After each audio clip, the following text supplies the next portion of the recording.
Olá! E aí, tudo bem? Espero que sim. E aí, prontos para mais uma aula? Belezinha, então vamos nessa. Só que antes de começarmos a aula sobre parnasianismo, eu vou pedir a vocês que, se não estão inscritos no canal, se inscrevam. Curtam o vídeo, né? Porque depois a gente deixa para o final e acaba esquecendo. Ative o sininho para receber as notificações e compartilhe nas redes sociais para que esse vídeo possa alcançar outras pessoas. Feito? Combinado assim? Ótimo! Então, qual é o nosso assunto mesmo? Parnasianismo. Parnasianismo é uma escola, um movimento literário que aconteceu ao mesmo tempo que o realismo e o naturalismo. Então é assim, realismo, naturalismo na prosa, parnasianismo na poesia.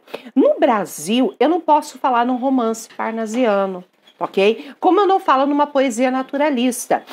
Quando eles queriam fazer manifestações de prosa, era o realismo e o naturalismo. Quando eles queriam fazer manifestações poéticas, era o parnasianismo. Outro dado muito importante, realismo, naturalismo e parnasianismo tinham uma função básica, um propósito básico, combater os excessos sentimentais do romântico. Então, eram escolas que combatiam o romantismo, beleza? Parnasianismo, da onde vem o nome? Parnasianismo vem de Parnaso. Parnaso é um monte da Grécia Antiga, onde vivia o deus Apolo, que é o deus da beleza, junto com as suas musas, tá? As musas da poesia. E aí a gente já começa a entender o propósito do parnasianismo. É a escola que se preocupa com a beleza, com a perfeição formal. E tem, é óbvio, a presença da mitologia. O parnasianismo é o nome que se dá à produção poética mais importante da época realista e naturalista. Eu comentei isso logo na abertura, né? O movimento parnasiano divulgava poemas que revelavam uma nova maneira de escrever, oposta à subjetividade, à emotividade e à idealização. Quando a gente fala em subjetividade, emotividade e idealização, eu estou falando de características românticas. E o parnasianismo, ele vai contra, é uma poesia que vai contra isso. Ao escrever poesia, os parnasianos tinham na cultura greco-romana clássica seu ponto de referência, certo? E um dos principais norteadores dos parnasianos era o processo da arte pela arte. O que é arte pela arte? É fazer poesia por fazer, sem ficar se preocupando com problemas sociais e nem colocando dramas individuais. Ou seja, a concepção de que a arte deve estar descompromissada da realidade. Tudo bem? Procurando atingir, sobretudo, a busca máxima deles, a perfeição formal, sem se preocupar com questões sociais, políticas, econômicas ou religiosas. Tranquilinho? Tranquilinho. No Brasil, quando é que começou o parnasianismo? Em 1882. Vamos lembrar? Quando é que começou o realismo? 1881. Com Memórias Póstumas de Brás Cubas. E o naturalismo? 1881, mesmo ano, com o Mulato. E o parnasianismo foi no ano seguinte, 1882, quando houve a publicação de Fanfarras, de Teófilo Dias. Esse marcou o início do parnasianismo, tá? Aqui eu tenho a trindade, ou a tríade parnasiana.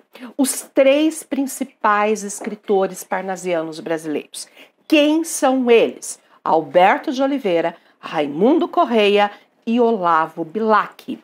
Nós vamos num próximo vídeo, não nesse, tá? Num próximo vídeo eu vou estar falando especificamente de cada um deles. Vou falar do Olavo Bilac, as características, como ele escrevia, o Raimundo Correia, o Alberto de Oliveira. Então a gente vai aprofundar. Então eu convido vocês que estão assistindo a esse vídeo que assistam depois ao vídeo dos autores do parnasianismo. Tá bom? Vamos lá. Aqui tá aí de novo, ó, a foto, tá? Da trindade parnasiana, ou da tríade parnasiana. Belezinha? Olha eles aí. Olavo Bilac, o Raimundo Correia e o Alberto de Oliveira. Bom, características do parnasianismo. Algumas eu já falei. Vamos retomar? Vamos aprofundar? Objetivismo e impessoalidade. Toda a escola literária vem sempre contra a escola anterior. Se o romântico era subjetivo, aqui vamos ser objetivo. certo? Impessoalidade, colocar pouco do eu. O poeta deve ser neutro diante da realidade, esconder seus sentimentos, entenderam? Sua vida pessoal, isso não interessa. A confissão íntima e o extravasamento subjetivo tão caro aos românticos, agora não são bem-vindos dentro da escola parnasiana, ok? Arte pela arte. Então, nós já vimos isso na tela inicial, é tão importante que eu trouxe ela aqui novamente, tá? Os parnasianos ressuscitam o preceito latino de arte genuína, tá? Aquela arte gratuita, que só vale por si própria. Ela não tem nenhum sentido utilitário, nenhum tipo de compromisso. Deixa eu tentar criar um paralelo aqui para ver se vocês entendem. Sabe Vinícius de Moraes, quando escreveu o poema Rosa de Hiroshima? E ele disse assim: pense nas crianças mudas telepáticas, pense nas mulheres rotas alteradas. Eu estou abreviando, tá? Mas não se esqueçam da rosa de Hiroshima, a anti-rosa atômica, sem cor, sem perfume, sem rosa, sem nada. Esse poema de Vinícius de Moraes, ele tem uma utilidade. Qual que é? Fazer uma denúncia do problema da utilização de uma bomba atômica, da questão da guerra, da destruição.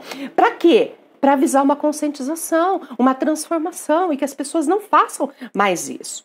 Ou então, a literatura, ela pode ainda, vamos continuar com Vinícius? De tudo, ao meu amor, serei atento, antes de contar o zelo e sempre tanto, que mesmo em face do maior encanto, dele se encante mais meu pensamento. O que Vinícius está falando agora? Está falando do amor, de como a gente deve amar. A literatura, ela vem assim, ou falando do sentimento, do poeta, do escritor, ou ela vem como uma ferramenta de denúncia. Aqui não, aqui não. Aqui vamos fazer poesia por fazer. Mas como que vai ser isso?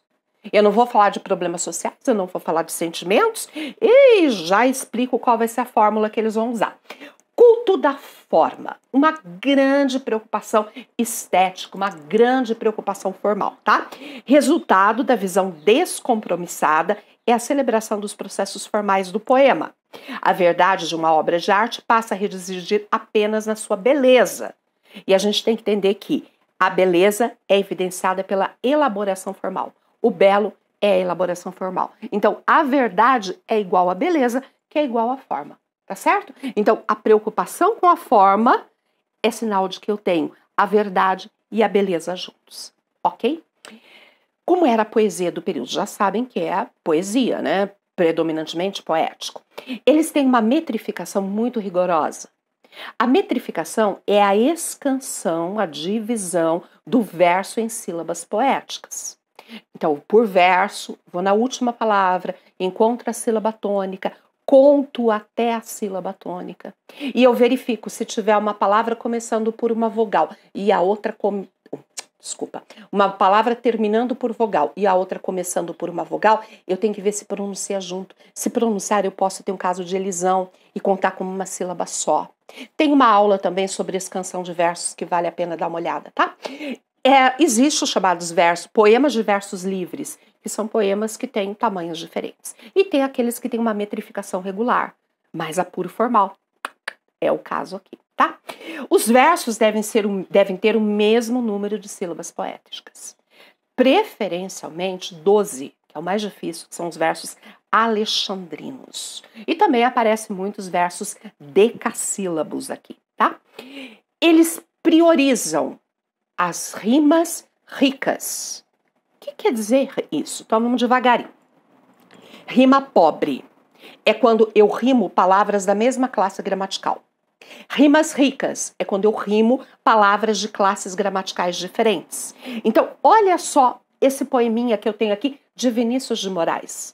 De repente do riso fez-se o pranto, silencioso e branco como a pruma, e das bocas unidas fez-se a espuma, e das mãos espalmadas fez-se o espanto. Olhando aqui, acompanhem comigo. Pranto, anto, é a minha rima A. Anto tá rimando com espanto. Gente, por favor, vamos olhar a classe gramatical? O pranto, isso é substantivo. O espanto é substantivo. Então aqui eu tenho dois substantivos, tá vendo? Pruma com espuma. também substantivos. Inferimos que os vocábulos pranto e espanto e prumo e espumas pertencem à classe dos substantivos. Então, aqui eu não tenho rima rica. Aqui eu tenho rima pobre. E o que eles gostam? Eles gostam de rimas ricas. Olha aqui um soneto parnasiano. Longe do estéreo turbilhão da rua, Beneditino escreve no aconchego do claustro, na paciência, no sossego, e trabalha e tem melime, e sofre sua, mas que na forma se disfarça o emprego do esforço, e trama viva se construa de tal modo que a imagem fique nua, rica, mas sóbria, como um templo grego.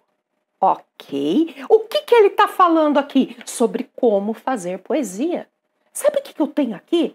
A metalinguagem, é quando o texto fala do próprio texto. Isso é muito comum aqui no parnasianismo, apesar que não é só no parnasiano, não, tá? Mas a metalinguagem está aqui presente. E como que ele está dizendo que é o trabalho da poesia? É um trabalho árduo, de entrega, para limar, para sofrer, para construir o poema.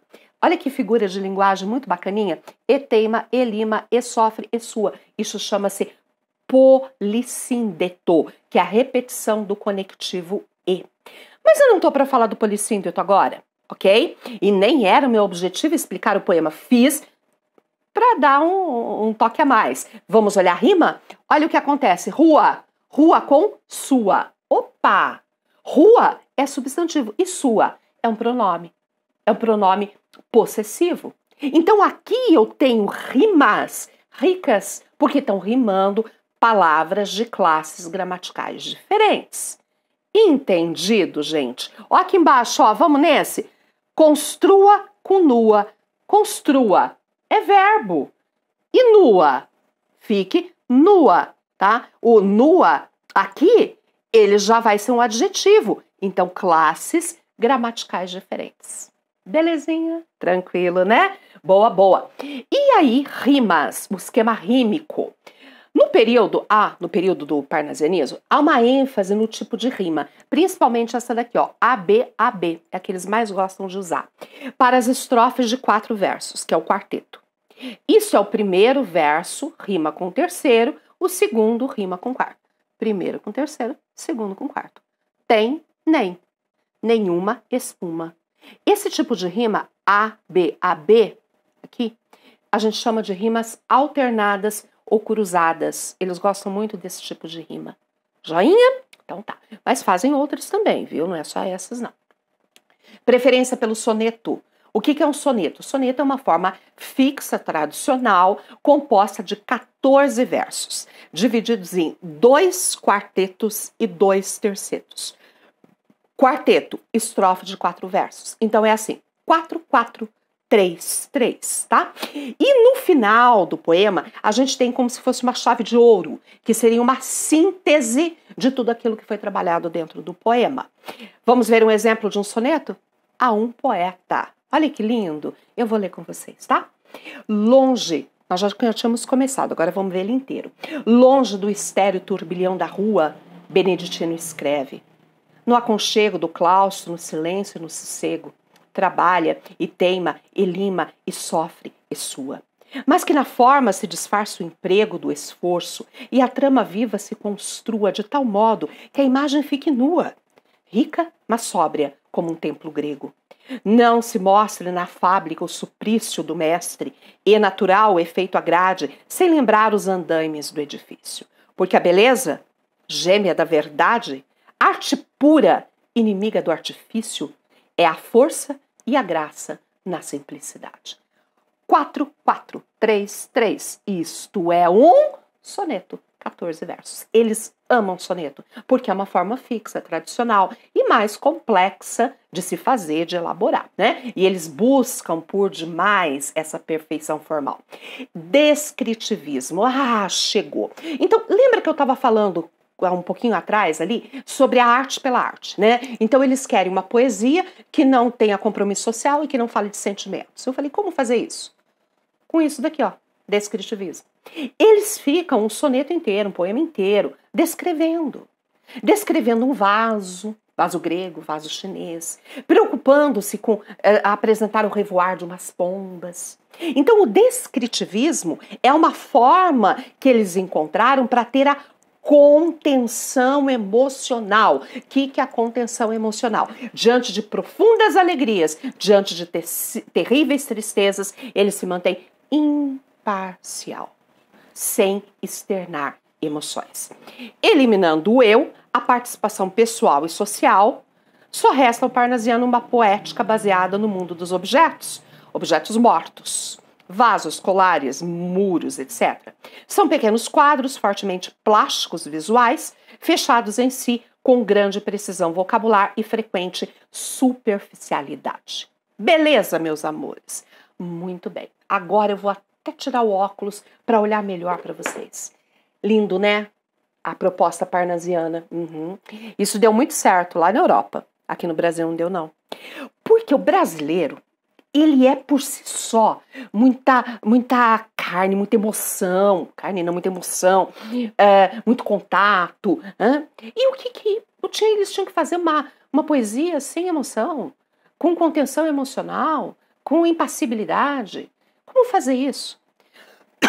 Me perdoe. Então, os nossos parnasianos não conseguiram atingir esse propósito da contenção, da imparcialidade, da manter a subjetividade controlada. Eles não conseguiram. E a gente vai, na próxima aula, estudar no que eles romperam com isso. Então a gente vai conhecer a produção de Olavo Bilac, de Raimundo Correia, de Alberto de Oliveira, e ver em que momentos as escorregadas se deram e eles acabaram fugindo a essas características tradicionais do parnasianismo. Meus amores, por hora é isso. Fiquem com Deus, Deus os abençoe e até o nosso próximo encontro.